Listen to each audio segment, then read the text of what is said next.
আসসালামু আলাইকুম। জাতির ম্যাথ একাডেমিতে আপনাদের স্বাগতম। আজকে আমরা আলোচনা করব পঞ্চম শ্রেণীর প্রথম অধ্যায় গুণ ও ভাগের অনুশীলনীর 7 নম্বর সঠিক কিনা যাচাই করি। এই প্রশ্নটির সমাধান করব আমরা। এটি মেইন বইয়ের 16 নম্বর পৃষ্ঠা। আচ্ছা, এখানে কি কি দেওয়া আছে সঠিক কিনা যাচাই করি। 29,845-কে আমরা যদি 293 দিয়ে ভাগ করি, এর ভাগফল হবে 101 এবং ভাগশেষ হবে 252। আবার 2 নম্বরে দেওয়া আছে 39,493-কে আমরা যদি 321 দিয়ে ভাগ করি তাহলে ভাগফল হবে 123 এবং ভাগশেষ হবে 10। এটা সঠিক কিনা আমাদেরকে দেখাতে হবে, এটাই আমরা আজকে যাচাই করব। তাহলে আমরা শুরু করি। প্রথমেই সঠিক কিনা যাচাই করি। আমরা প্রথমেই লিখে ফেললাম 29,845 ভাগ 293, এর ভাগফল 101 এবং ভাগশেষ 252। এখন আমরা ভাগ করব। এটা হচ্ছে আন্তর্জাতিক পদ্ধতি, আমরা এভাবে পাশে ব্র্যাকেট দিয়েও করতে পারি। আর ওপরে যেটা লিখি এটা হলো আন্তর্জাতিক পদ্ধতি। 293 দিয়ে আমরা যদি 29,845-কে ভাগ করি তাহলে এখানে আছে 3টি অঙ্ক। এই 3টি অঙ্ক আমাদের এখানেও নিতে হবে 3টি অঙ্ক। তাহলে আমরা প্রথম 3টি অঙ্ক নেই, 1, 2 এবং এই হচ্ছে 3টি অঙ্ক। 3টি অঙ্কের সংখ্যা হয় 298।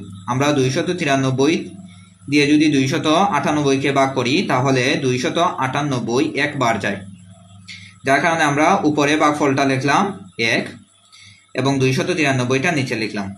এখন ভাগের নিয়ম হচ্ছে 298 থেকে এই 293 বিয়োগ করতে হবে।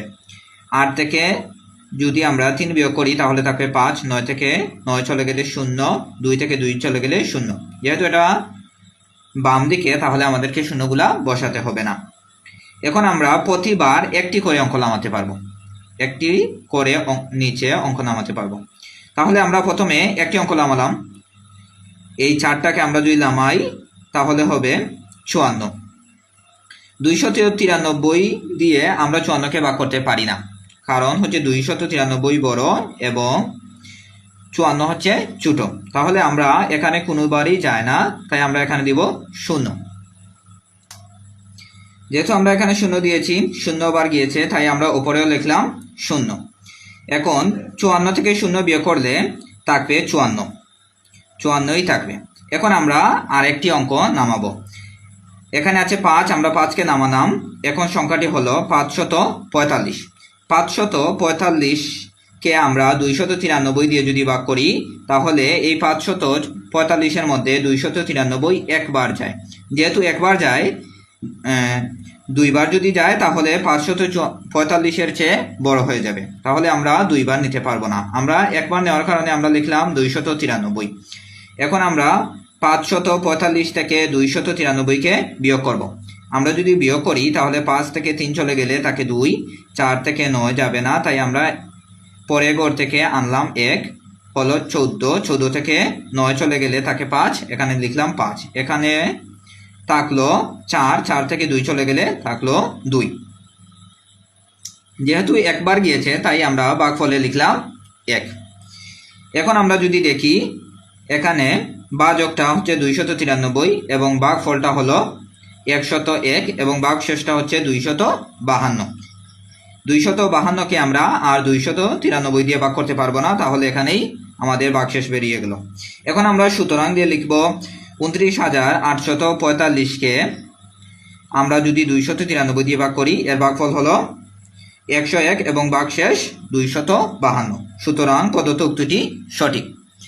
আমরা যদি দ্বিতীয় অঙ্কটির ক্ষেত্রেও দেখি তাহলে 39,493 ভাগ 321-এর ভাগফল 123 এবং ভাগশেষ 10।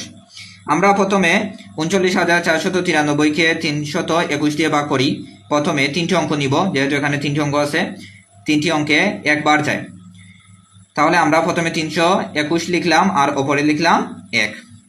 এখন আমরা 394 থেকে 321 বিয়োগ করলে 4 থেকে 1 চলে গেলে তাকে 3, 9 থেকে 2 চলে গেলে তাকে 7 এবং 3 থেকে 3 চলে গেলে 0। তাই এটা যেহেতু বাম দিকে, তাই আমরা আর শূন্যের মান বসাবো না, কারণ শূন্য বাম দিকে বসলে শূন্যই হয়, এর কোনো মান নেই। এখন আমরা পরে অঙ্কটি নামাবো। এখানে 9 আছে, তাই আমরা 9 নামালাম। সংখ্যাটি হলো 739। 739-এ 321 কয়বার যায়? 2 বার যায়। যেহেতু 2 বার যায়, তাহলে আমরা উপরে 9-এর উপরেই লিখলাম 2 আর নিচে লিখলাম 2। 321-কে আমরা 2 দিয়ে গুণ করলে কত হয়? 442। আমরা 739 থেকে 442-কে বিয়োগ করব।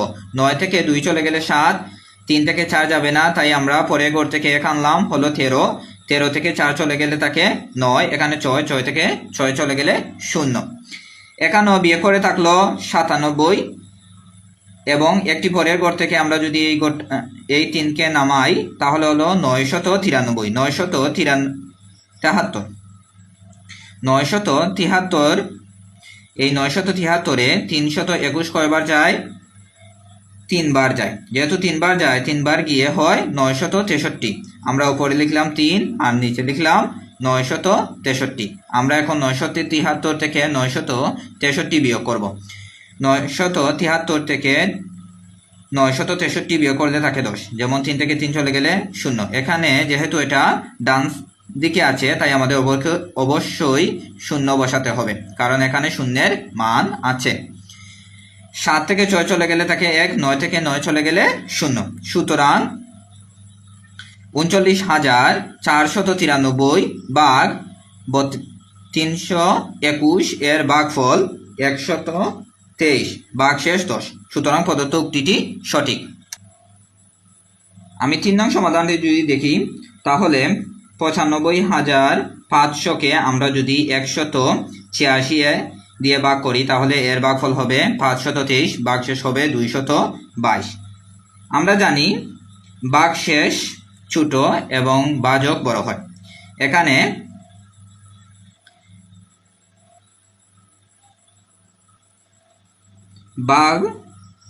ভাজক 186 আর ভাগশেষ আছে 222।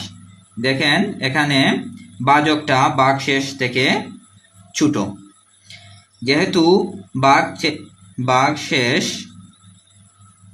থেকে ভাজক ছোট, এখানে ভাগশেষ ভাজক অপেক্ষা বড়, সুতরাং প্রদত্ত উক্তিটি সঠিক নয়। আমরা এই 222-কে 186 দ্বারাও ভাগ করতে পারবো, আরো একবার যাবে। যেহেতু এটা আরো একবার যাবে, তাহলে এখানে ভাগশেষ বের হয় নাই, তাই আমরা সুতরাং দিয়ে লিখলাম প্রদত্ত উক্তিটি সঠিক নয়। আপনাদের ভিডিওগুলো যদি ভালো লাগে, তাহলে আমাদের জাতির মেধা একাডেমি ইউটিউব চ্যানেলটি অবশ্যই সাবস্ক্রাইব করবেন এবং আমাদের জাতির মেধা ফেসবুক পেজটি ফলো দিয়ে রাখবেন। ধন্যবাদ।